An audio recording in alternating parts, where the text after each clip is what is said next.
This is a pretty clean break, so all I really need to do is drill a wire, fill in with a little bit of epoxy, and then color match it. This should not be too terribly hard. I will sand this a little bit, but other than that, this should be a pretty simple repair. So what I am going to do is I'm going to take a little bit of this black paint and mark where I want the wire to pass through, and hopefully that transfers. Nope, need a little bit more.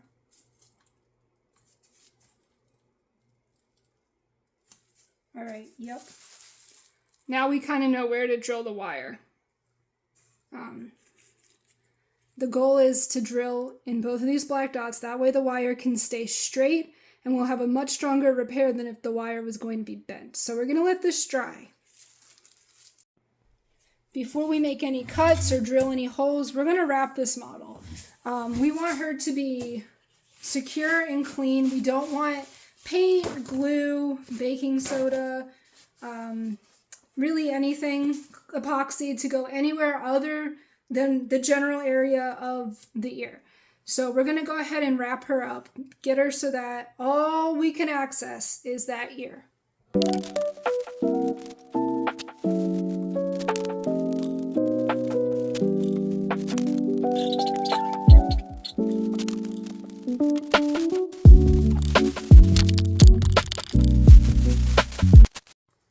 And now we just have a horse that's covered in bubble wrap and shop towels, and hopefully nothing will get in there to contaminate the area. I found a drill bit that's about the same size as my wire. I'm using kind of a thick wire for this repair just because I really don't want the ear to come off again. This particular model, since she is used for a lot of factory customizations, it does look like both ears, I don't want to say that they're haphazardly attached, but I wouldn't say they're as strongly attached as a Breyer, which probably has fixed ears. But I don't really want to do this repair again, so I'm going with kind of a thicker wire. It's pretty thick. And now for the scary part. We're actually gonna drill into the horse and the ear. I like to start with the ear because if I can do the ear, then I feel like the horse is a lot easier. So once again, we're just gonna drill onto this little black dot that we have going here, and we're gonna hope for the best.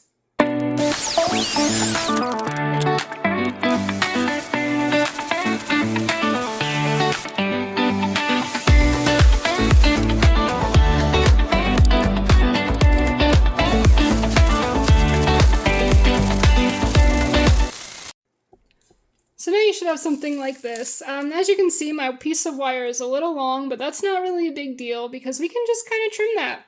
But it looks like it's going to be a straight shot from the ear into the base of the skull. And yeah, that's looking pretty good. We're going to trim this wire and see where it lands. That looks good. I would say we have a pretty close fit. It's kind of hard to tell. I'll have to unwrap her head to double check, but I'm pretty happy with that placement. I might trim the wire just a little bit more, like maybe another millimeter off. But otherwise, I'm happy with that, and we are ready to move on to the next step. So now this next step is going to involve baking soda and super glue. If you've never worked with this combination, you are in for a fun treat. It's amazing. It dries super quickly, super solid. So what I like to do is I like to start by gluing the wire into the ear. That way it doesn't fall out as you're trying to stick it into the horse's head.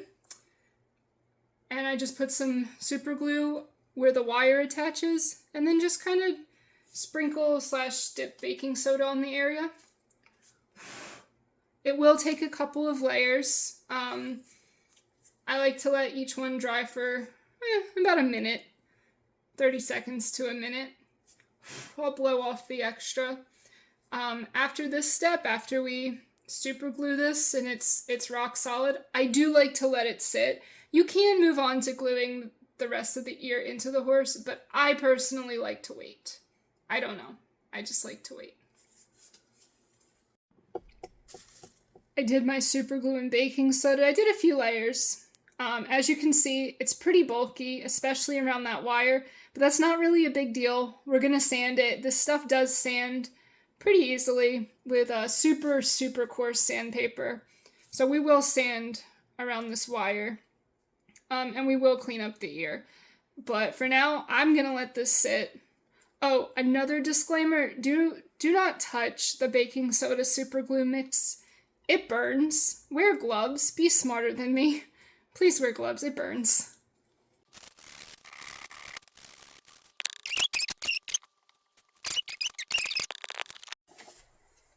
So now we're going to do the same thing. We're going to put some super glue in there. I will sprinkle my baking soda in there first, just a little bit, and then stick the ear in.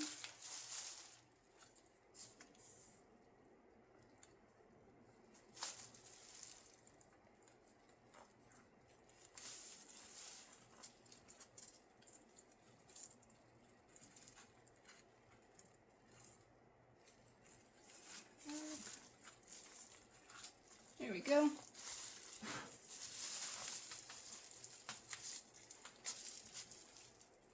It's in there. It did take some wiggling. It's kind of a hard angle to see, especially with the horse all covered, but it's in there. And we're just going to let that sit for a while, because then we'll use our epoxy, our 2-part epoxy sculpt, and fill in the gaps, strengthen it, get it ready for painting.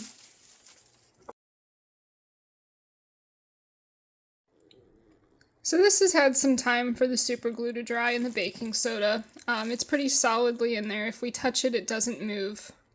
So now we can go ahead in with our 2-part epoxy and just fill in all of this gaps.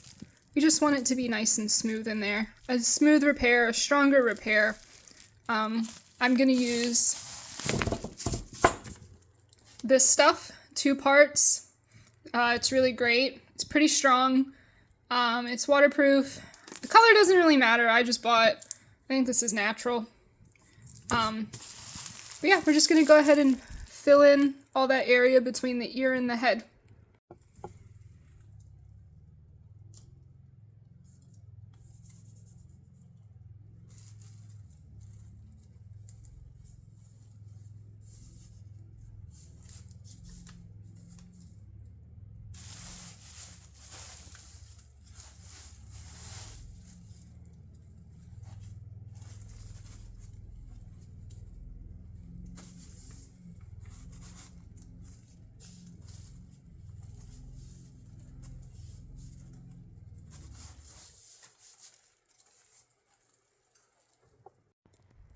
I used water to smooth this as well as some of my sculpting tools.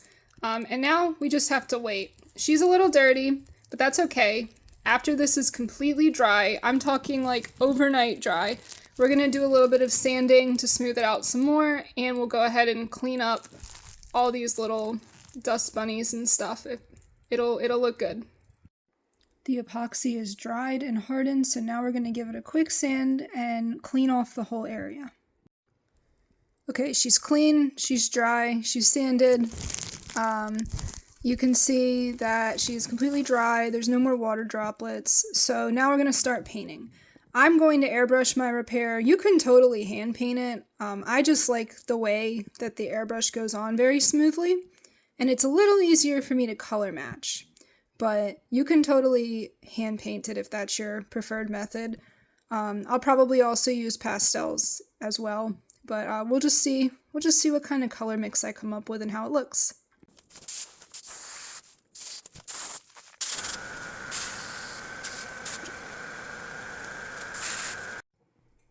Okay, I added a little bit of black and brown pastels just to kind of make it blend together, both ears more similar to each other.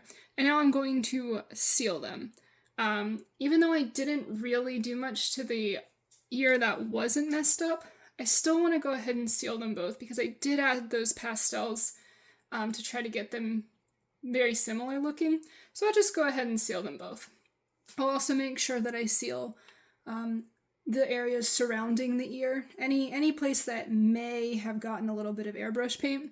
So I'll go ahead and use this on that too. This, I actually don't know where I got this, but I use this for all of my spot touch-ups, and so far it seems to work pretty well. I can't speak for using it on an entire horse, as I've never done that, but as far as all of the repairs that I've made to my OF Briars and other plastic horses, it's worked pretty well. So we'll just be using this again today. In the process of spraying the mat, I got just a little bit on our eyeballs, so we're just going to use a little bit of brush-on gloss to touch that up.